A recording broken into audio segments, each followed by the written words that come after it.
Nyanza. Good morning, ladies and gentlemen. This freezer is come from Mombasa, and it's my passion to repair whatever is defeated so many technicians, especially the gurus. Now there's a guru in Mombasa called Juma Kalama. Now this Juma Kalama is giving me this to repair. Now I've started doing it. First I'll disconnect the discharge from the filter section, which is this side. I want to see the pumping effect of the compressor. I'm removing the filter dryer. You see there, Mr. Juma is done the filter.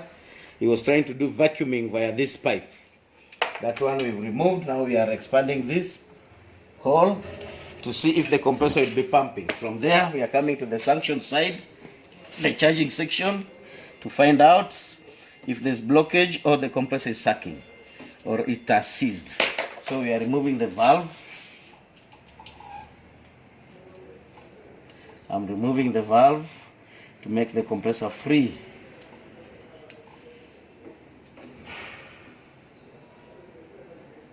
Yes, I'm removing the valve. Yes, I've removed the valve. It's this one. This is the valve, and this is the cap. So my freezer is free. To test the pumping effect of the compressor, I'm doing whatever is called elimination method to find out the real cause of the problem with this freezer. Now I hope everyone is seeing. I'm now powering on my freezer.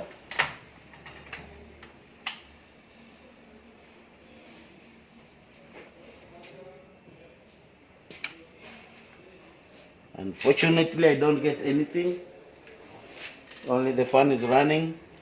Compressor is seized, and unfortunately what I'm seeing, the relay is not on, so I have to turn the relay on. Unfortunately again, this is not the relay of this compressor. This is not the relay of this compressor, so this compressor will not work effectively. So let me get the right relay for this compressor. This is an overload. I have to verify if this overload is okay. Fine. I'm going to compressor of 270. I hope we have one. Yes, we have one. So we are coming to our archives.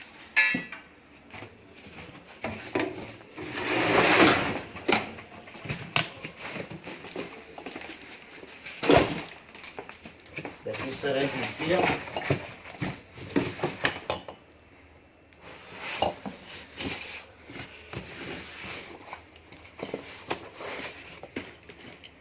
Okay, we found one.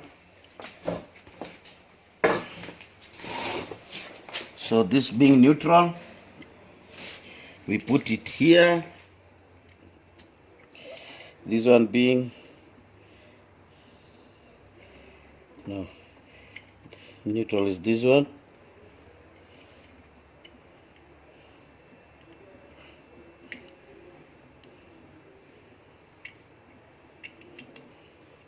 This is being live. Use the overload.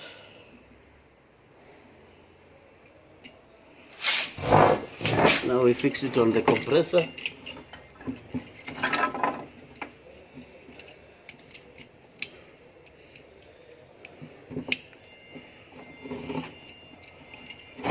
Let me add some light.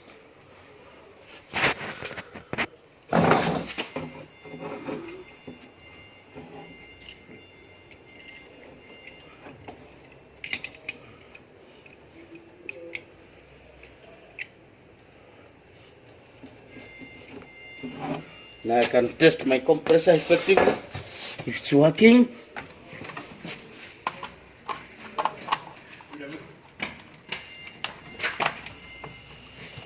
Yeah, the compressor is now working. I can see the sucking of the compressor. Let me see the pumping force by pressing the discharge. It's very powerful. Now alternatively, I want to see if the suction is working through the capillary.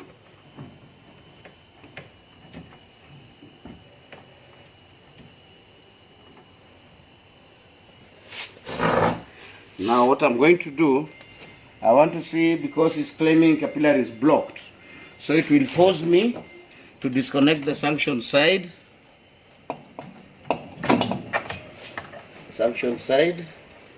of my freezer.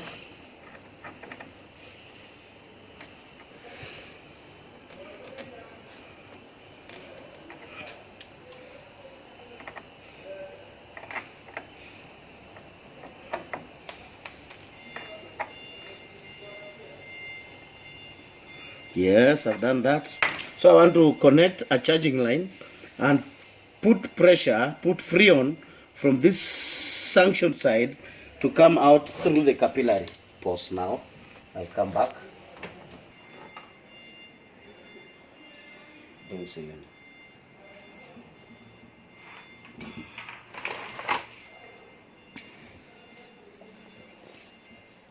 Yes, welcome back again. Now using gauge manifold, I'm going to put liquid on this system and find out if freon is coming through the capillary. This is the capillary I'm talking about. This small pipe is the capillary. So I'm going to connect my in outlet to the system to put the freon gas. Then this is my inlet from the system cylinder. I'm using R600A because the system is of that. I'm opening the gas. From there, I have to release the gas and find out if it will come out via the capillary. So the pressure I've kept, if you can see, is 35 psi, which is dropping via the capillary. So anybody saying this capillary is blocked is just lying to me. But I'm also going to do the bubble test such that we can ascertain if this gas is coming with oil or is coming without oil from the system. So meanwhile, I'll close my cylinder, not to waste the freon being very expensive in the market. I will close also my gauge.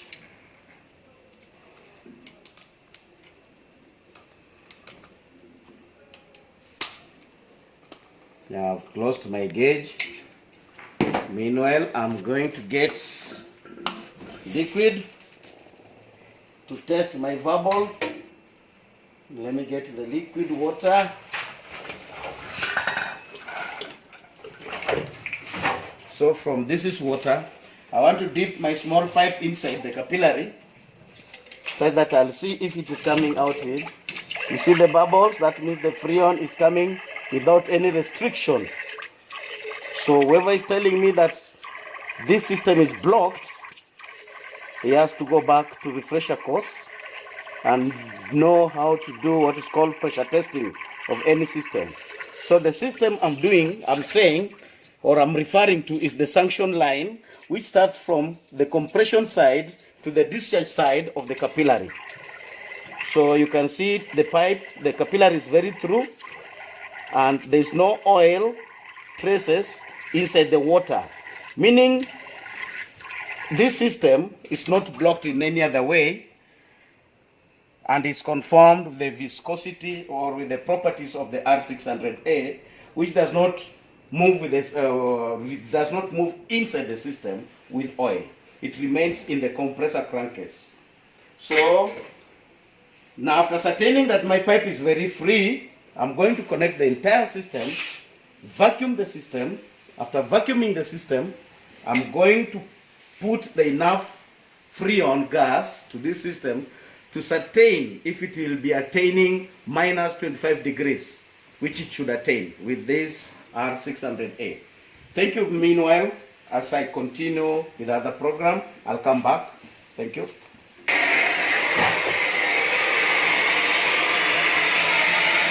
Yes, sir. Okay, now I'm raising the suction side.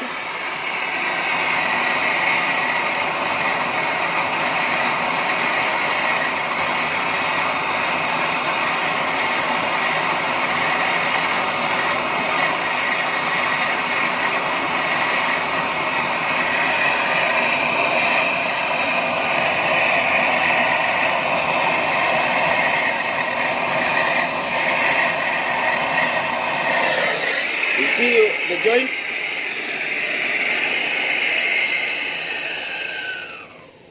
Now I want to put my filter dryer. I have to clean my condenser pipe to remove the black stain.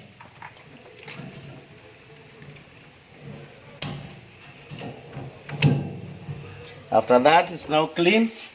I'll put my filter dryer, as you can see.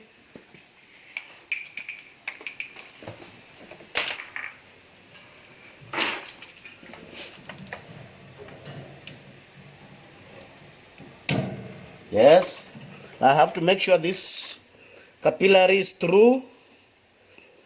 At least I'll make the hole to be slightly round. Yes, it's now through. You can see the hole. Now I'll insert it inside around half an inch. There. Then I'll open my map gas. I have to remember my flax powder.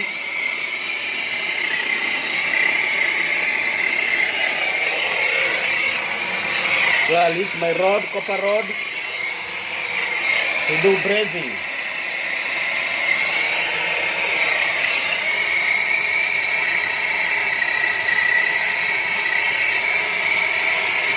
I'm now brazing the steel first before copper, but I have to use flax powder, which is zinc oxide, to make it melt very fast. You can see the steel is melting. I have to make it all round.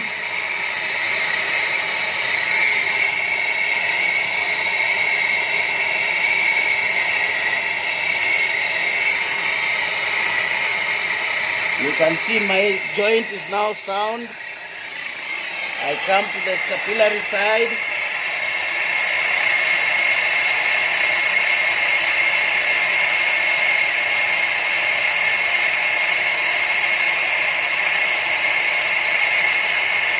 You can see the joint is neatly done. Now I'm closing my map gas. You are not reflecting where my map gas is. I'm closing it. Now I'm entering the issue of vacuuming now. I want to vacuum my system. First I have to close my flax so that moisture should not go inside. Give me the vacuum pump. Most technicians, they don't have the vacuum pump. That's why their work becomes a bit shoddy. I'll use my Freon, my manifold gauge, I'll connect it to the system. So I'll use the suction or the charging line.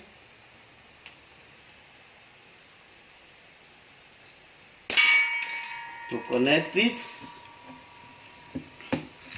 for vacuuming. I'll use the inside, the inlet pipe of the gauge to put on the vacuum pump. As you can see. Then I open my gauge to enable the vacuum pump suck. I want it minus 25 psi. Minus 25 psi. So I'll connect it to power system to enable the motor work. I switch the vacuum pump on, which you can see the way I'm doing it. I want the gauge to come to minus 25. Already it is a minus 20. It's moving. So there's a question students normally ask: how long should a system be vacuumed? The simple answer is vacuum is any pressure below 0. But for effective cooling, because we need minus 25 cooling, we normally vacuum to be below minus 20 psi. It does not matter how long, so long as your vacuum pump is very effective, You can vacuum for just 10 minutes or 30 minutes depending on the system. So I'm vacuuming.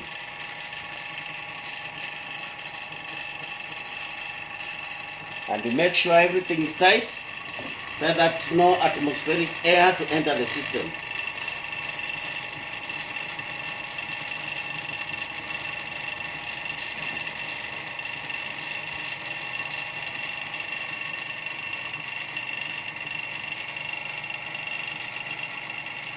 It's at -25 as all can see.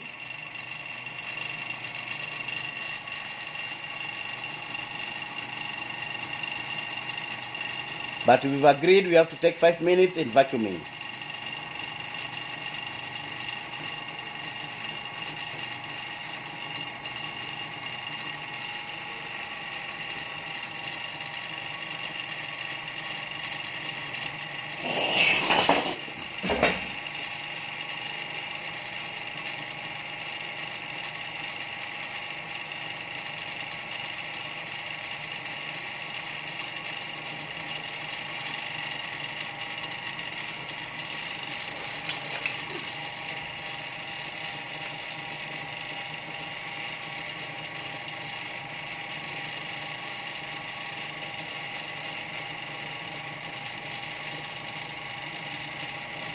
Now the 5 minutes is almost over, so I'm closing my system. I'm closing the line. Then I switch off my vacuum pump. I'll see if it will maintain -25 without moving to 20. Then I'll positively say my system has no internal leakage. If it moves to 0 or 20 or -10, then my system is leaking inside. Now that it has maintained -25, I have to purge the system using Freon gas. That is R600.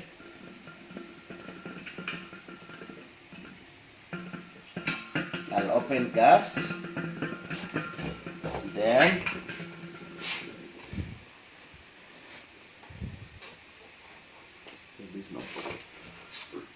Then I'll open the other far side to enable my Freon come out via here, meaning I was cleaning this pipe that came from the vacuum pump from atmospheric air. So I close it. I want only Freon gas to enter my system. So I'm releasing gas to go to the system.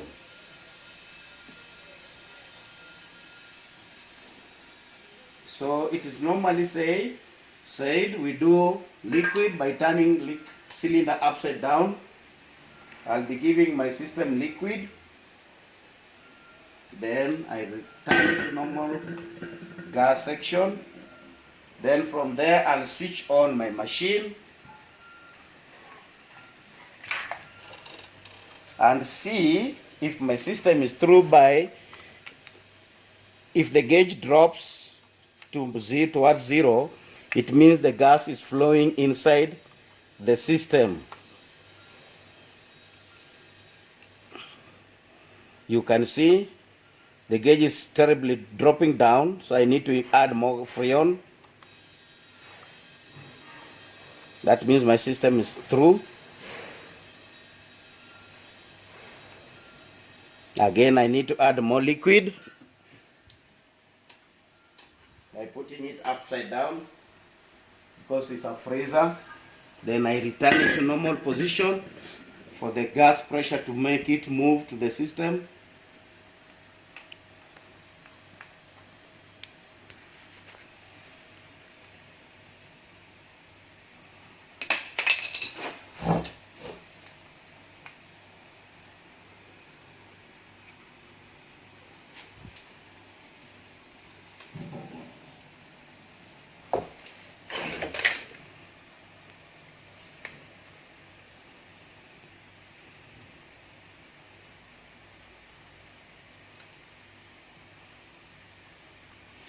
Yes, now I can comfortably say I'll pause from that moment for my system to suck the Freon to maximum capacity.